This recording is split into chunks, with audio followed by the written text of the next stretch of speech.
আমি একটু বলি, জি আগামী দিনের কেন এখনকার কথা বলি। এখন যে রাষ্ট্র চালাচ্ছে তার কথা বলে শুরু করেন, তাহলে আগামীর চিন্তা করবেন কেন? আমি আজকের থেকেই শুরু করেন। হ্যাঁ আজকেই থেকে আমরা শপথ নেই, আগামীর কথা কেন? আগামীর কথা কেন বলেছি, হ্যাঁ বলে। তার কারণ আছে। কারণটা এই জন্য যে আগামী দিনে তো ভোট হবে, হবে না? ভোটের হ্যাঁ অনেক দেরি আছে, অনেক দেরি আছে। শোনেন, পেঁচাপেচিতে আমি নেই। পেঁচাপেচির কথা আমি বলি না, সহজটা বলতে পছন্দ করি, সহজটা বলি। বাংলার জমিনে আমরা অনেক পেঁচাপেচি করতে পারি, কিন্তু আমরা কে কটা হকের কাজ করতে পারে এ জাতি ভালো করে জানে। কথা বলেন ঠিক কিনা? আমরা জানি না? আমরা চাই সবাই নামাজ পড়ুক, সবাই নামাজ কায়েম করুক। কথা বলেন। আমি কেন বলেছি যার যার মতো করে নেতা নির্বাচন করছে? কথা বলেন। আমরা চাই না ডক্টর ইউনূস সাহেব নামাজ কায়েম করবে না, ওনারও দায়িত্ব। তবে এই মুহূর্তে এটা সম্ভব নয়। দায়িত্ব তো আপনাদেরও। আপনারা যতগুলো পার্লামেন্ট মেম্বার ছিলেন, আপনারা স্লোগান তুলিত হয়ে যায়। এ যাওয়ার পর্যন্ত হয়নি কেন? কি করেছেন আপনারা? হ্যাঁ কি করেছেন আপনারা? আপনারা দেশটাকে চুরি করে দেশটাকে ধ্বংস করেছেন। দাদা বাবুদেরকে খুঁজি করেছেন আপনারা। আল্লাহ আমাদেরকে হেফাজত করুন। আমিন আমিন পড়েন। আমিন আগামীর বাংলাদেশে যে যার মতো নেতা নির্বাচন করছে, আমরা যেন নেতা নির্বাচন করতে না ভুল করি। পারা যাবে তো? পারা যাবে তো? ইনশাআল্লাহ আল্লাহ তৌফিক দান করুন। আমিন আমিন পড়েন। আমিন ভাইজান দোয়া করে দিই, দোয়ার দিকে চলে যাই। আমরা দরুদ শরীফ পড়ি, আল্লাহুম্মা সাল্লি আলা মুহাম্মদ। গুনাহ আছে, মাফ করে দেব। সন্তান লাগবে, চাও দিয়ে দেব। আমাকে বলো তোমরা। এই জন্য আমরা যেন রবের কাছ থেকে সকল ডিমান্ডগুলো চেয়ে নিতে পারি। রাজি আছি তো? সন্তান লাগবে, রবকে বলবেন। আর যুবক ভাইয়েরা, যদি সুন্দর বউ লাগে, কাকে বলবেন? কাকে বলবেন? চেহারা সুন্দর না চরিত্র সুন্দর? চেহারা সুন্দর না চরিত্র সুন্দর? আমরা বর্তমান ছুটছি চেহারা সুন্দরের দিকে। কথা বলেন ঠিক কিনা?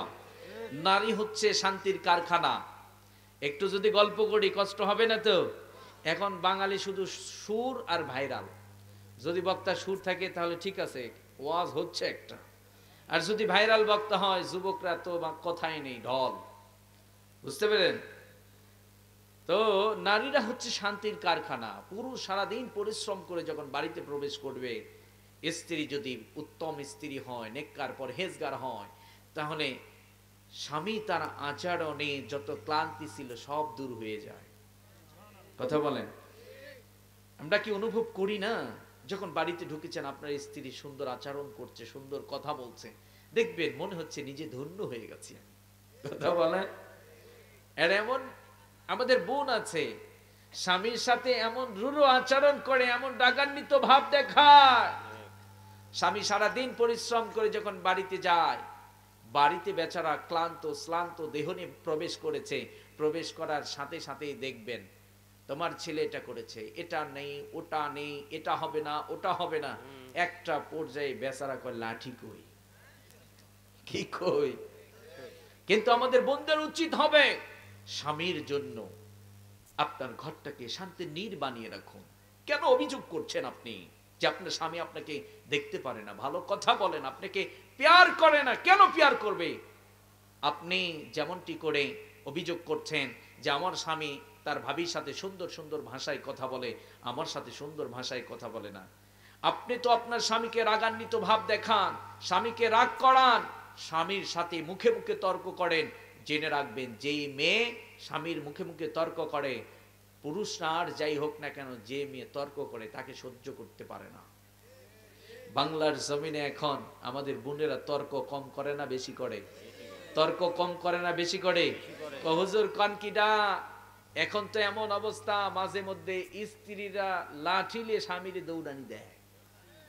আছে না নাই? এরকম আছে না নাই? এই যে বৈবাহিক সম্পর্কগুলো ধ্বংসের দ্বার প্রান্তে, তার মূল কারণ হচ্ছে ইসলাম নেই। কথা বলেন। বিশ্বনবী সাল্লাল্লাহু আলাইহি ওয়াসাল্লাম বলেছেন, মান তাশাব্বাহা বিকওমিন ফাহুয়া মিনহুম। তোমরা তোমাদের ফ্যামিলিতে, তোমাদের জীবনে, তোমাদের লাইফে তোমরা যাকেই ফলো করবা, ঠিক তাদের সাথেই তোমাদের হাসন নাসর হবে। তোমরা যাদেরকে নকল করবা, আপনারা বলুন আমাদের ফ্যামিলিতে আমাদের স্ত্রীরা, আমরা স্বামীরা কাকে ফলো করি? আমরা যারা পুরুষ আছে বিশ্ব নবীকে ফলো করি না। যারা স্বামী বিশ্ব নবীকে ফলো করা উচিত ছিল, বিশ্ব নবীকে ফলো করে বিশ্ব নবীর মতো আদর্শমান একজন স্বামী হওয়ার দরকার ছিল। কথা বলেন ঠিক কিনা? আমাদের স্ত্রীদের উচিত ছিল মা খাদিজাতুল কুবরা রাদিয়াল্লাহু তাআলা আনহাকে ফলো করে স্বামীর খেদমত কিভাবে করে আল্লাহর সন্তুষ্টি অর্জন করা যায় তারা ফলো করে করে শিখতো। কথা বলেন ঠিক কিনা? কিন্তু আজকে বিবাহ শুরু হয়ে গেছে, বিবাহের যখন কথাবার্তা হচ্ছে তখন সেখানে আলাপ হচ্ছে। বিশ্বনবী বলেছেন তোমরা সম্পদ দেখে বিয়ে করো, তোমরা সৌন্দর্য দেখে বিয়ে করো, তোমরা যেটাই দেখো না কেন, যেখানে দিনদারি আছে সেখানে প্রাধান্য দাও, জান্নাতের সুখ তুমি দুনিয়ার বুকে পাবা। যেখানে দিন আছে, ইসলাম আছে, দিনদারি আছে, পরহেজগারিতা আছে, সেখানে শান্তি আছে। কথা বলেন ঠিক কিনা? কিন্তু দেখবেন মেয়ের বিয়ে হচ্ছে, মেয়ের বাবা ঘুষখোর সরকারি চাকরিজীবী জামাই খোঁজে। আছে না নাই? হুজুর কি যে জ্বালাই পড়ছি, পড়ালেখা করতে করতে চাকরি নেই, বিয়ে করব, মেয়ে দিতে চায় না হুজুর। যদি মেয়ে একটু সুন্দর হয় তো কথাই নেই, বিয়ে দিতে চায় না, সরকারি চাকরি শুধু খোঁজে। কথা বলেন, এই যে বিয়ের আগে দিনদারি বাদ দিয়ে মেয়ের বাবা খোঁজে সরকারি ঘুষখোর চাকরিজীবী, আবার যেই ছেলে বিয়ে করবে দিনদারি বাদ দিয়ে শুধু চামড়া সুন্দর দেখে, যত ন্যাংটামি আর যত খোলামেলা চলাফেরা করে ওই নারীগুলোকে পুরুষরা চয়েস বেশি করে। কথা বলেন, কথা বলেন। তাহলে এই যে বিয়ের শুরুতে, দাম্পত্য জীবনের শুরুতেই আল্লাহর বিধানকে কুরবানি দিয়ে আপনি অপসংস্কৃতি আপনার বিয়ের মধ্যে ঢুকালেন, আল্লাহর কসম করে বলছি ওই বিয়ের মধ্যে আপনি সুখ পাবেন না। আবার ইসলাম বলে দিল তুমি যখন বিয়ে করবা নগদ মোহর দেবা। আজকে আমাদের সমাজে মোহর দিতে হয় না, যৌতুক ছাড়া বিবাহ হয় না। কথা বলেন ঠিক কিনা? ইসলাম মায়েদের অধিকারকে প্রতিষ্ঠিত করে দিল। ইসলাম বলছে মায়েদেরকে তোমরা যৌতুক দিয়ে দাও। নারীদের অহংকার হচ্ছে নারীদেরকে তোমরা মোহর দিয়ে দাও। মোহর হচ্ছে একটা নারীর অহংকার, মোহর হচ্ছে একটা নারীর অধিকার। নারীর অধিকারকে তোমরা ফিরিয়ে দাও। ঠিক কিনা? আজকে আমাদের সমাজে দেখবেন মোহর শুধু লিখে রাখো আর কি, যদি কোনোদিন সারাসারি হয়। আছে না নাই? আছে না নাই? মোহর দিতে হবে না, লিখে রাখো। আর যৌতুকের জন্য বউকে আচ্ছা থেকে পিটো। একজনের কথা কইল না, এইরকম স্বামী বাংলার জমিনে আছে না নাই? যৌতুকের জন্য বউকে পেটায়, আছে না নাই? খবরদার স্ত্রীকে মারবেন না।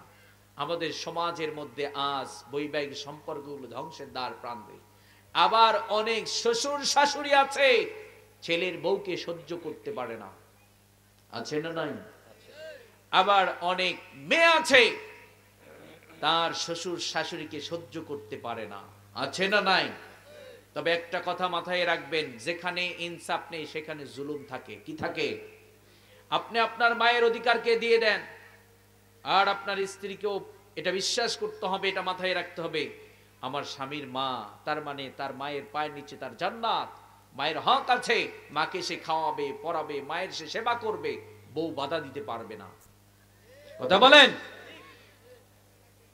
আজকে বউ শাশুড়ির যুদ্ধ ফ্যামিলিতে দেখবেন, ছেলের ফ্যামিলি মেয়ের ফ্যামিলি, দুই ফ্যামিলি দ্বন্দ্ব, মনে হয় জমি কাজে শুরু হয়ে গেছে। কথা কন দেখা, এই পক্ষকে ভয় দেখায় তোরা আমি জেলের পানি খাওয়াবো দ্বারা, আছে না নাই? আবার অনেক সময় অনেক ফ্যামিলি আছে ছোটখাটো বিষয়, একদম ছোট্ট সিম্পল, স্বামী স্ত্রী এক জায়গায় থাকলে একটু ঝগড়া হবে না? ঝগড়া হয় না? কার হয় না? আমি যদি এখন বলি আমার জামাই আমার মেয়েকে দেখতে পারে না, ঝগড়া করে, আপনি বুকে হাত দিয়ে আপনি বলেন তো আপনার জীবনে কতবার আপনি ঝগড়া করেছেন? আপনার জীবনে আপনি কতবার আপনি বউ পিটিয়েছেন? যদি বুকে হাত দেন তাহলে তো প্রশ্নের উত্তরগুলো বের হয়ে যাবে। কথা বলেন ঠিক কিনা? তবে যারা গার্ডিয়ান আছেন, ছেলের পক্ষ মেয়ের পক্ষ দুই পক্ষকেই বলছি, কোনোভাবেই যেন যত ঝড়ই আসুক না কেন আমরা সম্পর্কগুলোকে টিকিয়ে দেব। রাজি আছি না নাই? কোনোভাবেই যেন একটা ছেলে একটা মেয়ে দাম্পত্য জীবনগুলো তালাক পর্যন্ত না পৌঁছায়, আমরা পারবো, রাজি আছি তো? তালাক যেন না হয়। পাতিল যেমন এক জায়গায় থাকতে গেলে একটু আওয়াজ হবে, স্বামী স্ত্রী চলতে গেলে গন্ডগোল হবে, এবং বউ শাশুড়ি একটা বাড়িতে গেলে ঝামেলা হবে, কথা হবে, এর সমাধা কিন্তু তালাক নয়। কথা বলেন।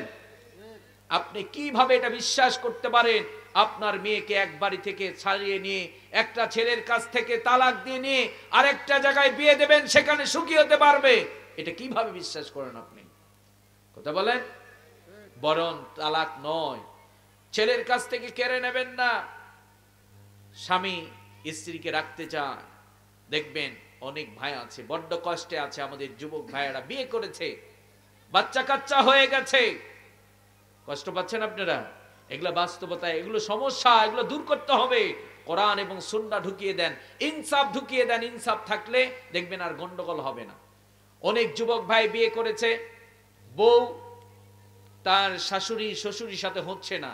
আচ্ছা হচ্ছে না, ঠিক আছে, এখানে বসা যেতে পারে, এখানে আলাপ আলোচনা করা যেতে পারে, কিন্তু এখন যদি মেয়ে পক্ষ মনে করে দাঁড়াও, স্ত্রীকে মেয়েকে বাড়িতে এনে যদি মনে করে জামাইকে আমি জেলের মধ্যে ঢুকাবো, মাঝে মধ্যে হুমকি দেয়, এরকম মেয়ের বাবা আছে না নাই? এইরকম মেয়ের বাবা বাংলার জমিনে আছে না নাই? খবরদার, হুমকি দেবেন না, এই কাজগুলো করবেন না, সংসারটাকে টিকিয়ে দেন, আল্লাহ আপনার প্রতি দয়া করবেন। কথা বলেন ঠিক কিনা? আল্লাহ কখনো চান না, শয়তান চায় প্রতিটা বৈবাহিক সম্পর্ক তালাক পর্যন্ত পৌঁছাক। এটা শয়তানের কাজ, শয়তানের মিশন।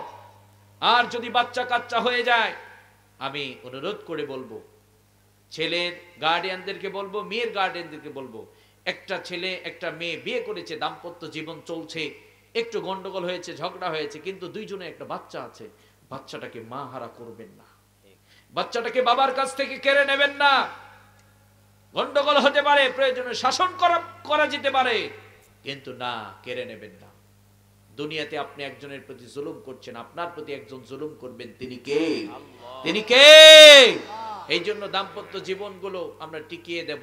আপনার এলাকায় আছেন, মুরব্বীরা আছেন, দেখছেন আপনার পার্শ্বের বাড়িতে গন্ডগোল লেগেছে, ঝামেলা হচ্ছে, মেয়ের বাবা তার মেয়েকে নিয়ে গিয়ে তালাক দেবে, এ করবে সে করবে, মেয়েকে বাবার কাছে যেতে দেবে না, একটা মেয়ে আছে ছোট্ট, এই ঝামেলাগুলো করছে, আপনার দায়িত্ব নেই, আপনার মুরব্বী, আপনার বসুন, ওখানে কথা বলুন না, ছাড়াছাড়ি করা যাবে না। একটা ছোট্ট মেয়ে আছে, মেয়েটাকে বাবার কাছ থেকে কেড়ে নেবেন না, মেয়েটাকে মার কাছ থেকে কেড়ে নেবেন না, তাহলে এই নতুন প্রজন্ম কিন্তু ব্যর্থ হবে। কথা বলেন, এই নতুন প্রজন্মটা ব্যর্থ হবে। এই জন্য সম্পর্কগুলোকে আমরা আগলিয়ে রাখবো। বৈবাহিক সম্পর্ক অনেক দামি, এটা অনেক দামি। স্বামী এবং স্ত্রীর কি যে সম্পর্ক! এই জন্য যারা স্বামী আছেন, স্ত্রীকে কেয়ার করবেন, স্ত্রীকে ভালোবাসবে, স্ত্রীর সাথে সুন্দর সুন্দর আচরণ করবেন, স্ত্রীর সাথে মাঝে মধ্যে বসবেন, সুন্দর গল্প করবেন। অনেক পুরুষ আছে স্ত্রীকে বলে তুমি সুন্দর জামা কাপড় পরো না কা? স্ত্রীকে চায় সবসময় সুন্দর করে সাজুগুজু করে থাকতে। স্ত্রীর যেমন আপনার প্রতি হক আছে, আপনারও স্ত্রীর প্রতি হক আছে। কথা বলেন। আপনি যেমন সুন্দর লাগে, আপনার স্ত্রী সুন্দর করে সাজুগুজু করে থাকবে, আপনার স্ত্রীরও হক আছে, ঠিক আপনি ওই রকম সাজুগুজু করে আপনি আপনার স্ত্রীর সাথে উপস্থাপন হবেন, ঠিক না? আপনি সারাদিন বিড়িটা নিয়ে গন্ধ, স্ত্রী এখন কি করবে বেচারা, উপায় নাই তো। হ্যাঁ, এরকম পুরুষ বাংলাদেশে নাই তো। প্রতি সপ্তাহে 2-3 হাজার টাকার বিড়ি খায়, এরকম পুরুষ বাংলাদেশে কম না বেশি? কম না বেশি? কিছুদিন আগে আমি একটা ভিডিও দেখলাম, কয়েকজন যুবক ভাই মিছিল করতেছে, বিড়ির দাম বাড়লো কেন? বিড়ির দাম বেড়েছে, ওই জন্য ওরা মিছিল বের করেছে। অবস্থাটা ঠিক এমনই। ভালো কাজের জন্য মিছিল মিটিং করি না, কিন্তু নোংরামির জন্য আমরা মিছিল এবং মিটিং করি। কথা বলেন ঠিক কিনা? ভালো কাজের জন্য মিছিল মিটিং করতে হবে। দেশটা আমার, দেশ নিয়ে ভাবতে হবে, দেশে যেন দুর্নীতি না থাকে, দেশে যেন চুরি না বাড়ে, এগুলো নিয়ে চিন্তা করতে হবে। কথা বলেন। স্বামী চাচ্ছে স্ত্রী সুন্দর হয়ে থাকবে, সুগন্ধি লাগিয়ে থাকবে, আর বেচারা সারাদিন বিড়ি টেনে স্ত্রীর কাছে যখন যায় দুর্গন্ধে, বেচারা কি করবে, আর উপায় নাই তো। আছে না নাই? বোনদেরকে বলবো, এরকম স্বামী যদি হয় আলটিমেটাম দিয়ে দেবেন, যদি কাল থেকে বিড়ি না ছাড়ো তোমার আশেপাশে আমি নাই। গন্ধ খুব চমৎকার না বিড়ি, হ্যাঁ খুব মজার না, খাবেন না, করবেন না এগুলো। স্ত্রীর সাথে আপনিও সুন্দর আচরণ করবেন, সাজুগুজু করে থাকবেন, সুন্দর জামা কাপড় পরে থাকবেন, তাহলে দুইজনের মনটা ফ্রেশ থাকবে, জান্নাতি সুখ আপনি পেয়ে যাবেন। কথা বলেন। বিশ্বনবী সাল্লাল্লাহু আলাইহি ওয়াসাল্লাম স্ত্রীদের হকের প্রতিও গুরুত্ব দিতেন। বিশ্বনবী স্ত্রীদেরকে কি পরিমাণ সম্মান করতেন। যখন তিনি বাড়িতে চলে আসতেন, স্ত্রী রান্না করছে, স্ত্রীর অনেক কষ্ট হচ্ছে, বিশ্বনবী নিজেও সহযোগিতা করতেন। আবার খাবার খেতে বসেছেন, আয়েশা সিদ্দিকা রাদিয়াল্লাহু তাআলা আনহাকে বিশ্বনবীও খাইয়ে দিতেন। আয়েশা সিদ্দিকা রাদিয়াল্লাহু তাআলা আনহা তিনিও বিশ্বনবীকে খাইয়ে দিতেন, দুইজন দুইজনকে খাইয়ে দিতেন। সুবহানাল্লাহ, কি মজার সম্পর্ক, কথা বলেন। কিন্তু আমরা একজন আরেকজনের আটা চুটা খেতে চাই না, কথা বলেন। বিশ্বনবী সাল্লাল্লাহু আলাইহি ওয়াসাল্লাম স্ত্রীদেরকে এই পরিমাণ মোহাব্বত করতেন। স্ত্রীরা একটা হাড় খেয়ে রেখে দিয়েছে, বিশ্বনবী ওটা হাতে নিয়ে নিজেই খেতেন, চেটে চেটে খেতেন। সুবহানাল্লাহ, এর দ্বারা মোহাব্বত বেড়ে যেত। স্ত্রী মনে করতো আবার স্বামী আমাকে কতটা ভালোবাসে। আবার যখন স্বামী দেখবে স্ত্রী আমার আটাগুলো খাচ্ছে, সে আমাকে মোহাব্বত করে, সে এক গ্লাসে পানি খায়, তখন দুইজনের ভালোবাসার জোয়ার উঠবে, সেখানে অশান্তি থাকবে না। কথা বলেন ঠিক কি না? এই কথাগুলো কেন বলছি? দাম্পত্য জীবনকে ইসলাম অনেক গুরুত্ব দিয়েছে, কারণ দাম্পত্য জীবনের মধ্য দিয়ে নতুন প্রজন্ম যারা আসে তারাই আগামীর বাংলাদেশ। তাদের কাছে ইসলামের অনেক কিছু আছে। কথা বলেন ঠিক কি না? তাহলে আমরা মায়েদেরকে বলবো, মা আপনারা শিরিক মুক্ত ঈমানের অধিকারী সবাইকে হতে হবে। রাজি আছি তো? ইনশাআল্লাহ। তাহলে রব্বুল আলামিন বলছেন যারা মসজিদের আবাদকারী হয় তাদের প্রথম কাজ হচ্ছে ইন্নামা ইয়া'মুরু মাসাজিদাল্লাহি মান আমানা বিল্লাহি ওয়াল ইয়াউমিল আখির। রব্বুল আলামিন বলছেন যারা মসজিদের আবাদকারী হবে প্রথম গুণ হচ্ছে তারা রবের প্রতি ঈমান আনে। দ্বিতীয় নাম্বার কাজ করবে তারা আখিরাতের দিবসের প্রতি ঈমান আনে। আখিরাতের দিবসের প্রতি বিশ্বাস যদি না থাকে আপনার ঈমান থাকবে না। আমরা আখিরাতের দিবসকে বিশ্বাস করি কি করি না? মরণ হবে কি হবে না? আখিরাতের দিবসে পুনরায় জীবিত হতে হবে কি হবে না? এই জন্য রব্বুল আলামিন বললেন যারা ঈমানদার তারা আখিরাতের দিবসকেও বিশ্বাস করে। তৃতীয় নাম্বার রব্বুল আলামিন বলছেন যারা মসজিদের আবাদকারী হবে ওয়া কামাস সালাহ। রব্বুল আলামিন বলছেন যারা মসজিদের আবাদকারী হবে তারা নামাজকে কায়েম করে দেবে। সুবহানাল্লাহ, আমরা সবাই নামাজ কায়েম করি, হবে রাজি আছি তো? ইনশাআল্লাহ। মায়েদেরকে বলবো নামাজের যখন ওয়াক্ত হয়ে যাবে আপনারা নামাজে দাঁড়িয়ে যাবেন। আমরা সবাই নামাজ আদায় করব ওয়াক্ত মতো। রাজি আছি না নাই? ইনশাআল্লাহ। আর আগামীর বাংলাদেশে যারা রাষ্ট্রপ্রধান হবে তাদেরকে বলবেন বাংলার 90% মুসলমানের দেশে আগামীর বাংলাদেশে যে রাষ্ট্রপ্রধান হবে তার প্রথম কাজ হচ্ছে, আমার আগে সভাপতি সাহেব বলছিলেন আল্লাযীনা ইম্মাক্কান্নাহুম ফিল আরদি ওয়া আকামাস সালাহ। যে মুসলমানদের রাষ্ট্রপ্রধান হবে সে নামাজ কায়েম করবে। কি করবে? বলবেন যদি নামাজকে কায়েম করতে পারো তাহলে তুমি আমার নেতা হওয়ার যোগ্যতা তোমার আছে। আর যদি নামাজ ভালো না লাগে, নামাজ কায়েম করে না দিতে পারো, তাহলে সরে যাও, তুমি আমার নেতা নও। এই কথা কার? কথা কার? আপনার চেয়ারম্যান সাহেব যদি নামাজ না পড়ে, নামাজ যদি না কায়েম করে, ওকে ভোট দেওয়া যাবে না। কথা কার না কার? রাষ্ট্রপ্রধান যদি নামাজ না কায়েম করে দেওয়া ভোট দেবেন না। কারণ আমাদের রাষ্ট্রপ্রধান দেশটি স্বাধীন হবার পর থেকে কত খেলা দেখলাম গো। এই জন্যই দেখবেন যত অপরাধ হয় কওয়া যাবে না, ধরা যাবে না, কিছু কন যাইতো না, চোখ আছে দেখো, কান আছে শুনো। কথা কান না কা? এটা কি মুসলমানদের কাজ? এটা আমাদের শ্রেষ্ঠত্বই হচ্ছে আমরা প্রতিবাদী, আমাদের শ্রেষ্ঠত্বই হচ্ছে আমরা ন্যায়ের পক্ষে থাকি, বাতিলের বিপক্ষে দাঁড়িয়ে যায়। কথা বলেন ঠিক কিনা? আপনি কুনতুম খায়রা উম্মাতিন উখরিজাত লিন-নাসি তা'মুরুনা বিল মা'রুফি ওয়া তানহাউনা আনিল মুনকার। তোমরাই তো সেরা। কেন সেরা? কাজ দুইটা। কয়টা? কয়টা? আমরা ন্যায়ের পক্ষে, অন্যায়ের বিপক্ষে। দেশে চুরি হয়, কথা কন না কেন নামাজি? হ্যাঁ, আমার দল চুরি করে, মানুষ মারে, আমি কথা বলি না কেন? আপনি তো দল কানা, দল করতে গিয়ে জান্নাত হারাইছে। কথা কন না কেন? দল করবেন, দল দুইটা, হিজবুল্লাহ, হিজবুশ শয়তান। কোনটায় থাকবেন সিদ্ধান্ত আপনার। আল্লাহ জানিয়ে দিয়েছেন সিদ্ধান্ত আপনার। আপনি কি জান্নাতে যাবেন না জাহান্নামে যাবেন? জান্নাতে থাকতে হলে কোন রাস্তায়? হিজবুল্লাহ, আল্লাহর রাস্তায় থাকলে জান্নাত। হিজবুশ শয়তান, যদি শয়তানের রাস্তায় চলেন আপনার ঠিকানা হবে জাহান্নাম। কথা বলেন ঠিক না? যারা আমাদের দেশে ক্ষমতায় থাকে তারা অনেক কিছু করে, কিছু কম যাইতো না। এই জন্য কোন একজন কবি বলেছিলেন, ধরা যাবে না, ছোঁয়া যাবে না, বলা যাবে না কথা, রক্ত দিয়ে পেলাম শালার এমন স্বাধীনতা। কথা গন্ডাগা, যেই স্বাধীনতা জবানের স্বাধীনতাই নেই তো আমাদের। আপনি রাষ্ট্রপ্রধান ভুল করবে, বিরোধী দল কেন? আমরা তো বিরোধী দলের ভূমিকায় থাকবো। আমার নেতা ভুল করবে, আমি লোকমা দেব, নেতা শুধরিয়ে নেবে। কথা গন্ডাগা, কথা গন্ডাগা। তাহলে আমাদের নেতাদেরকে বলবো নামাজ কায়েম করে দেন। আপনারা বাংলাদেশে অনেক উন্নতি করেছেন, অনেক কাজ করেছেন, কিন্তু 90% মুসলমানদের দাবি হচ্ছে আগামীর বাংলাদেশে যারা ক্ষমতায় আসবে তারা যেন নামাজকে কায়েম করে দেয়। যারা নামাজ কায়েম করবে না এরা মুসলমানদের নেতা হতে পারে না। কথা বলেন ঠিক কিনা? এটা আমার কথা নয়, এটা রবের কথা। মুসলমানদের যারা রাষ্ট্রপ্রধান হবে, মুসলমানদের যারা নেতা হবে, তারা নামাজকে কায়েম করে দেবে। কথা বলেন ঠিক কিনা? নামাজ কায়েম করতে হবে। রাজি আছি তো? ইনশাআল্লাহ রাজি আছি তো? ইনশাআল্লাহ। আগামীর বাংলাদেশে আল্লাহ যেন এমন একজন রাষ্ট্রপ্রধান দেন যিনি জাতীয় মসজিদ বাইতুল মুকাররমে খুতবা দেবেন, তিনি ইমামতি করতে পারবেন, ইমামতি করবেন, মরণের আগে যেন 2 রাকাত সালাত আদায় করে যেন কবরে যেতে পারে।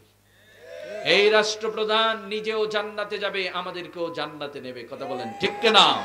আর যে আখিরাতে সফল বানাবার জন্য আপনার সাথে বন্ধুত্ব করে, আপনাকে ওয়াজ নসিহত করে, আপনাকে বিজনেস করে, বলে বন্ধু তুমি জান্নাতের, তোমার ঠিকানা হবে জান্নাত, তোমার তো জান্নাতেই ঘর ছিল, আবারও ফিরে জান্নাতে যেতে হবে, তুমি কিন্তু বিজনেসে 2 নম্বরই করবা না।